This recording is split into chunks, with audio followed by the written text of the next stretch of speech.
Today I want to talk about something I'm calling the law of loaves and fishes. This is that wonderful dynamic that some people seem to have that gives them this incredible ability to seem to multiply things. You might call it making the most out of your situation.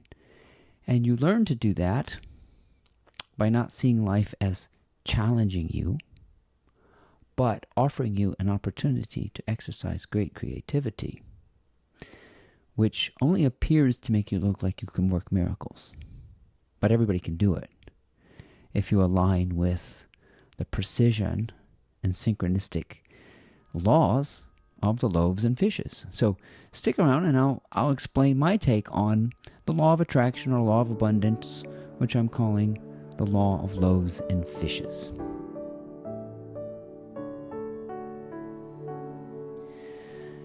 Some people have this seemingly special gift of seeing invisible opportunity.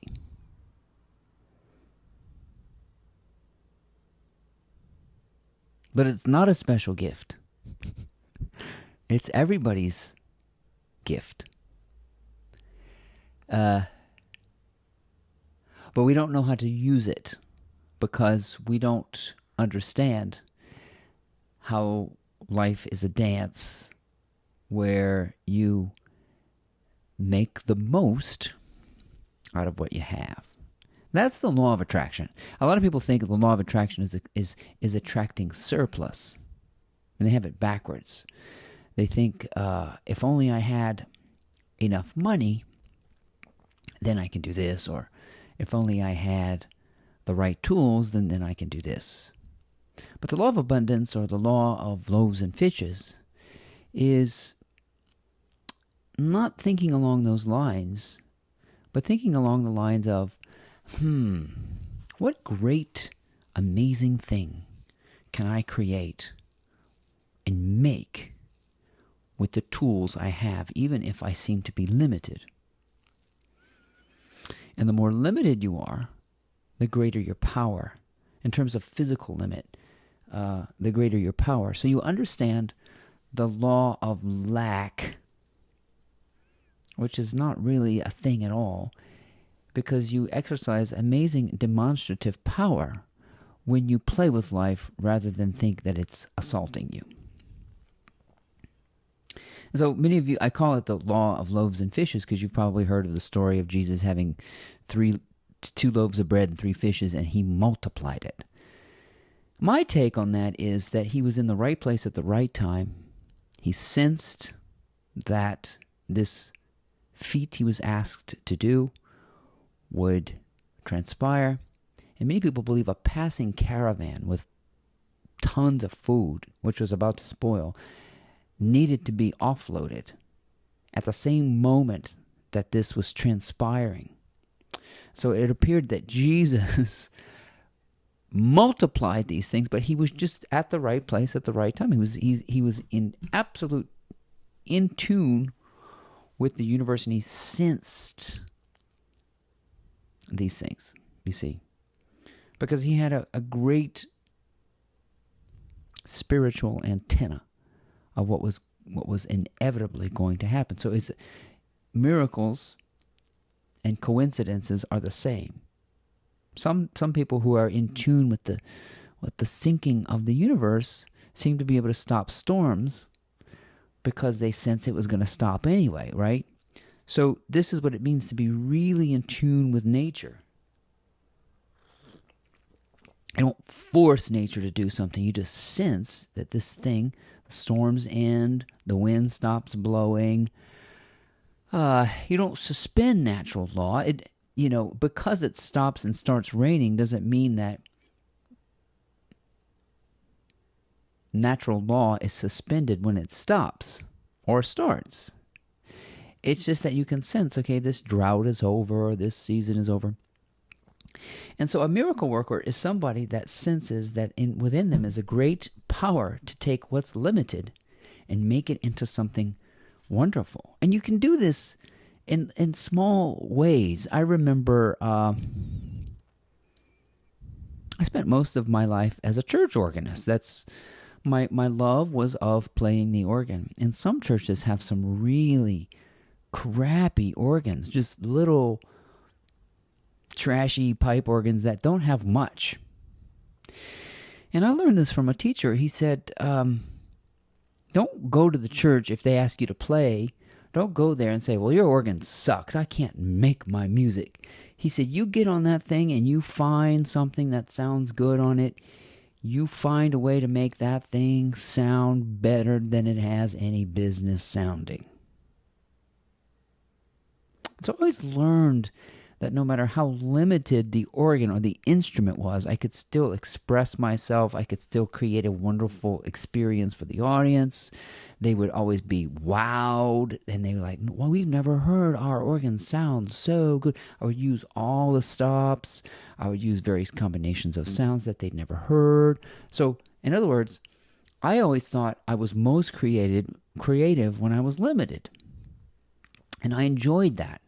Some organists would get there and say, oh, well, that's this terrible organ. I can't do anything with that. And so you got somebody comes along and creates a miracle because the instrument is really not the problem. And you can have the converse happen too, the reverse. You can have two people play the same instrument, and it could be the finest organ ever crafted on the planet. And two people can play it, and one can make it sound really, really bad. That's a miracle too. How can you make it sound so bad, and two people can play the exact same instrument, and one makes this incredible, lively music on it with variety, knows how to make the sounds work, how to make the colors of the instrument work, and the other can make it sound like a plastic kazoo. I've seen this phenomena also happen with choirs. I'm a choir director. And two people can conduct the exact same group of people, and the choir has a totally different sound. Totally different. And the conductor is always complaining about the choir, and the organist is always complaining about the organ. And we are always complaining about our situations. And miracle workers are like, they go like this. Wait a minute. What can we do to make something happen with these limited, primitive, crude, raw materials? My grandmother was like that. I'd say, Grandmother, I'm so hungry. And she said, well, I think there's something in the kitchen. Look in the fridge. And you look in the fridge, there's nothing there. You look in the cupboard, and there's just nothing there. Oh, there's nothing to eat. And grandmother would go in there, and 10 minutes later would have this feast. Where did she pull that out? So she could take ingredients. She didn't need a recipe. She could just see what was there. Even it was just like, a thing of rice and a can of tuna, and it would just be awesome. She didn't need the egg. She didn't need the milk. She didn't need anything. She whipped up magic with what she had. And to seem to multiply it, you see. So we go around thinking we don't have the tools. But you have the tools. You have your hands and you have your mind. Everything is an extension of the mind and the hands and the feet. Like, you think, well, I don't have a car, can't get anywhere. Well, a car is an extension of your legs. You can walk. A bicycle is an extension of your legs. You can ride the bike. The bus is an extension of your legs. You can take the bus. How you get there doesn't matter. But you're not restricted in the ways you think you are. And miracle workers look very carefully at the situations that they're in. And rather than getting panicky and scared and what are we going to do? They think, okay, maybe I can do this and this and this. And I can use what I have and blah, blah, blah. Next thing you know, there's some multiplicity going on. That's the law of loaves and fishes. That critical need will yield amazing results to the person who looks carefully. Look in the cupboard. Look in the back of the pantry. Look in the glove box of your car. There may be a $20 bill you forgot about, or it's constantly thinking, what's available to me? All right, let's say you're out of money, you're out of gas, you're out of all this stuff. Think, rather than getting panicky, use what you have. See, Jesus also said, to those who have, much will be given. That's another way of saying this same law. And then he also said, to those who have nothing, what little they have will be taken away from them. So people look around and say, I don't have anything. I don't have the right school to go to. I can't, make music because I don't have a piano. You can make music with your voice. La, la, la. Or percussion. You don't need a drum to play the drums. You don't need a piano to make music. You don't need a computer to write a book. You can write a book on paper. If you don't have paper, then go write it in the sand or write it in your head. You always have your mind. You always have your hands. You always have your legs. And if the body becomes incapable of doing anything, you always have your mind. You can write your book in your mind. You can sing your symphony in your mind. You see? So we have these egos that think it needs more supplies. And a lot of people think abundance is surplus. It's not. It's making the most out of what you have. So, take your budget. Take what you have and stretch it. Take the supplies and multiply it. Take what you have and get creative with it. Take what you have and play with it. Take what you have and make some magical, creative, inspired, dynamic thing, and more will be given. That's the law of abundance. That's the law of loaves and fishes. That's the law of multiplicity. It's not looking at your situation because this sucks. It's looking at your situation and going, how can I be bubbly and make the most out of this? I remember one time in a former school, we were on the bus and the bus broke down. And one of the cutest students, her name was Molly, she said, everybody's like, oh man, and she said, well, at least we're all together. That's the kind of thinking you got to change your thinking and think, well, at least we're together. If the rain cancels your camping trip, then put your tent in the living room and camp with the kids inside and make s'mores on the gas stove. I mean, there's so many creative ways to play with your situation to make the most out of it. And every day is your chance to make the most out of it. No matter what time you have left, I don't care if you have 3 days left to live. Alex Trebek, in his dying days, made the most out of his last few days by sitting on a swing in the backyard of his house. Sitting on a swing in nature. To me, that's making the most of your day. That's a creative use of time. A really creative use of time is having an overdrawn bank account, an empty cupboard, a car with no gas, 3 months to live, and you start writing a novel. That would be the epitome of meeting a critical need. So you can't make people creative by giving them better tools. I know some organists, I can give them the best organs in the world and they can't make them sound good. It's the good organists who make the bad organs sound good, and the good musicians who take these funky, honky-tonk pianos and just go to town. They don't care about the piano. They don't care about the venue. They don't care about the temperature. They work their magic on whatever is available to them.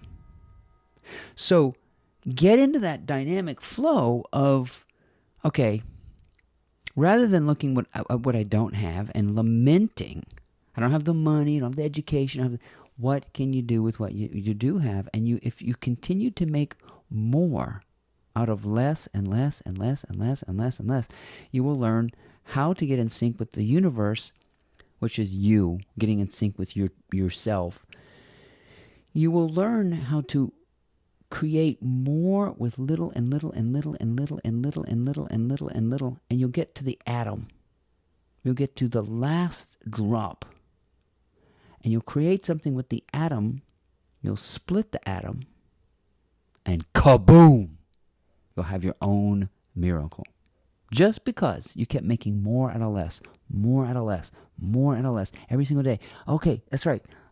Today I have more than I did. Even though it appears like I might have less supplies, I have less friends, I have less resources, that doesn't matter. The name of the game is making the most out of what you have. Oh yeah, I've got that in the freezer. Oh yeah, I've got a few bucks in the account. Yeah, I got a little time on my hands. You see? Make the most out of it. And it'll feel inspiring. It'll feel joyful. It'll feel playful. And you'll be able to create miracles because you're in the right place at the right time. Always making the most out of everything. Every moment. And so then every moment becomes miraculous. You're in tune, you're in sync, and you're listening to the pacing and moving at the right time and being in the right place and positioning yourself for amazing things that surprise even you. Because you're always in the habit of always making the most out of what you have rather than lamenting what seems to be missing. Try that. It's really an attitude shift, but it works miracles. Okay? So please check out my blog, mymorningmotivator.com, or one of my books on Amazon. And thanks for watching.